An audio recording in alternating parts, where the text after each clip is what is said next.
Okay, this is an update to my March or Die review. I criticized the bad guy in that movie. Or, not bad guy. He's the fucking, like, tribal leader. Whatever. El Kareem or some shit. I criticized him because he was no Alec Guinness. No, it was Ian Holm who played Bilbo. So, I guess they did technically get a pretty damn good actor for that too, but like back then he was a nobody. Guarantee you that. Oh my god, that's funny though that he was Bilbo. I was looking at the poster and I saw Ian Holm as Kareem or whatever it was, and I'm like, Ian Holm. That name sounds very familiar. Might that be a very much younger version of someone that we know? I went and looked it up, and as it turns out, yep, Ian Holm is Bilbo. It's one of those, like, I knew that name from somewhere. I was like, hey, where do I know that name from? Anyway, if you liked my review on March or Die, this is a little update to it. If you haven't seen it, go watch that review and watch the movie, or watch the movie then watch the review. My reviews are basically just a thing telling you that you should go watch this movie, because I don't ever usually review movies that are like new. Occasionally, like if I go see something in theaters, I will probably do a review on it from here on. I've done that in the past.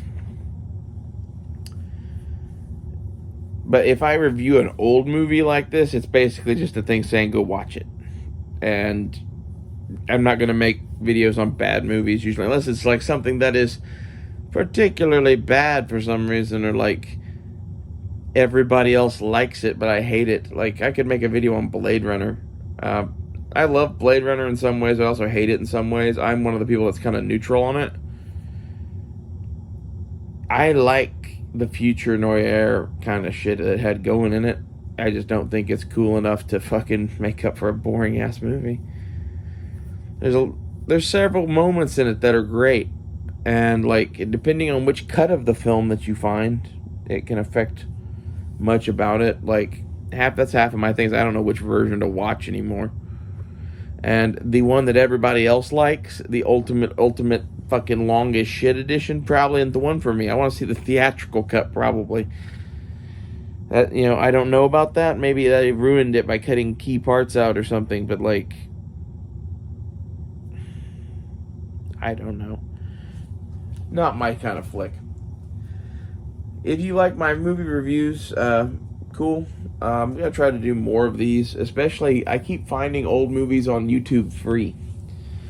And I want to review some John Wayne movies that are on there for sure. And anything that I can find for free on YouTube, I'm going to review, because most of you guys probably have premium. And if you don't, I think it's free with ads. Either way, like, it gives you a easy way just to go watch these movies that I'm talking about, that you don't have to spend money. Some of them you're gonna have to spend some money on, and like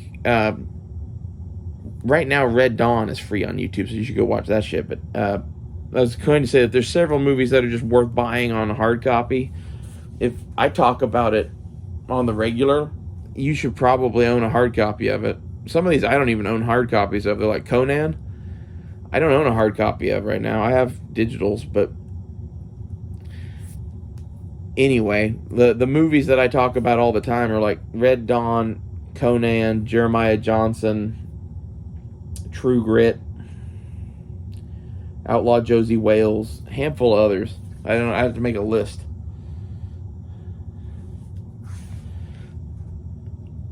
Like, those should form your basis of what is a good movie. And like, you should study those. And like, not all of those are particularly as good as some of them in there, but like, they're all interesting takes, and I like all of them. Conan is honestly, that's a movie at the time that should have made $0, but because it was made with real money by an actual talented director that knew how to make a film, it made a shitload of money.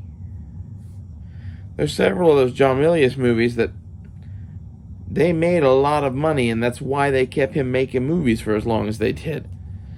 He was in there with George Lucas and Steven Spielberg, but didn't agree with them politically.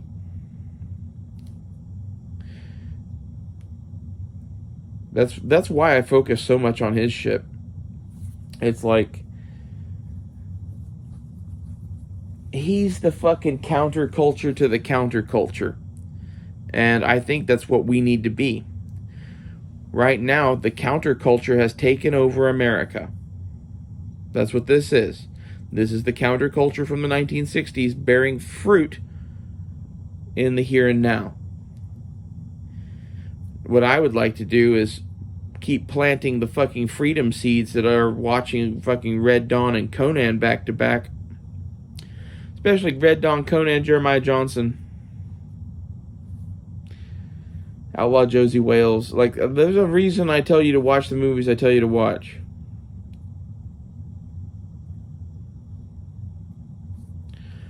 You need to be ideologically pure. And these things that I'm giving you are like great masterpieces that are timeless. That, if anything, politically, they are things that are in agreement with us.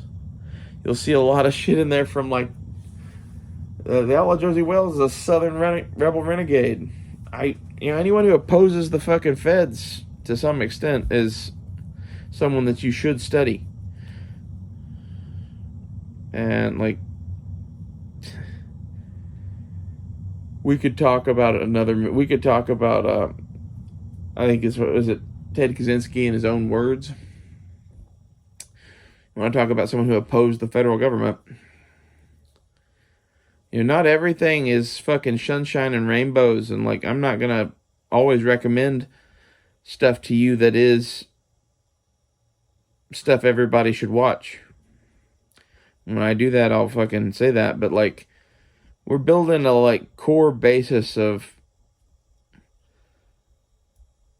what you should think before going into other things. And again, some of what I do here is to have a reserve of this shit for my nephew Leighton and Jackson and Easton. Like, they're never gonna know my grandfather.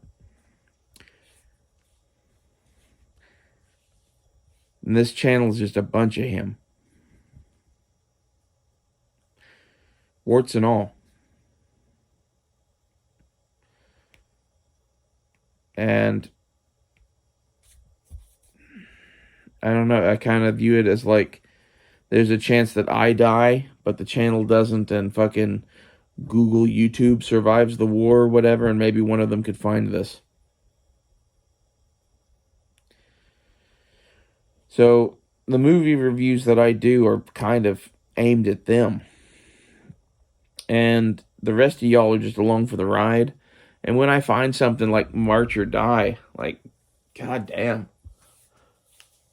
It's like fucking lost masterpiece again. Like, if I had a studio right now, I would fucking launch an ad campaign for that movie and put that movie in theaters. There's several of these that I've been watching from the 70s that kind of got lost in the wayside of Jaws and fucking Star Wars. That what they should do now is advertise them well, and then put them out in fucking IMAX and fucking Dolby Digital.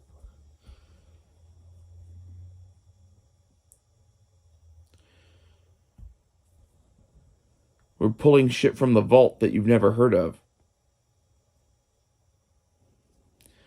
And this is one of those, like,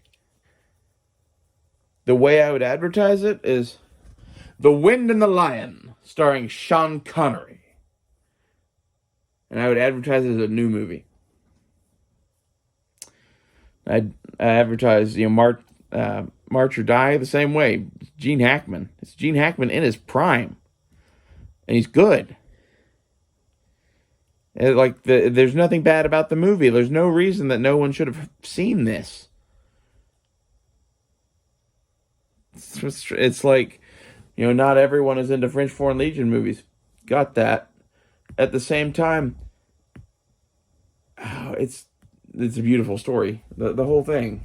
There's like The Wind and the Lion too is one of those. Like both of these are tales from Morocco and North Africa. Why are we not allowed to know shit about North Africa? Isn't that weird? Morocco in particular. There's a lot of shit that's like the algorithm doesn't want you to know shit about Morocco. Why? I don't know. I don't pretend to know the answer to that, but the movies that I keep finding that I love are all set in Morocco. And I'd never heard of them, basically.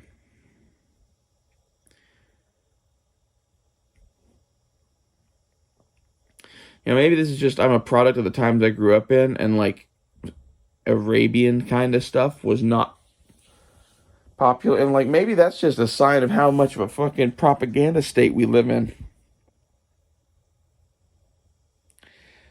Because like, to be honest, having a child watch The Wind and the Lion during the Bush era would make him say some very, problematic language. Makes me say problematic language now, but I don't give a fuck. I came away from that movie screaming about jihad.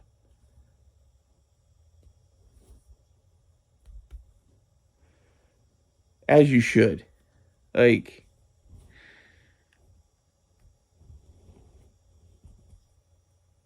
the two people on earth that love that movie the most are me and Osama bin Laden.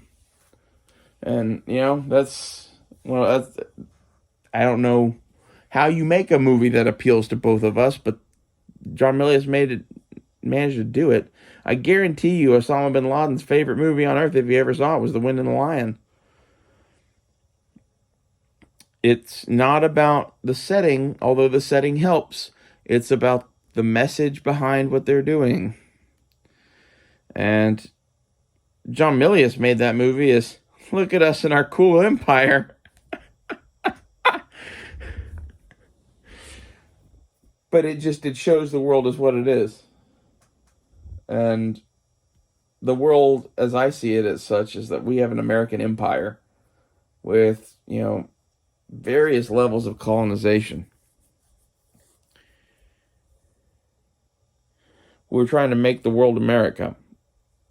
Although, in our defense, 1950s America is considerably better than a lot of the world. And like, I think that's where, like, we didn't know what to do, so we did that. And we've drifted off of March or Die now. I'm gonna wrap this up, but go check out my other movie reviews. I need to figure out some sort of a way to like organize those in a playlist or something. I'll see you guys later.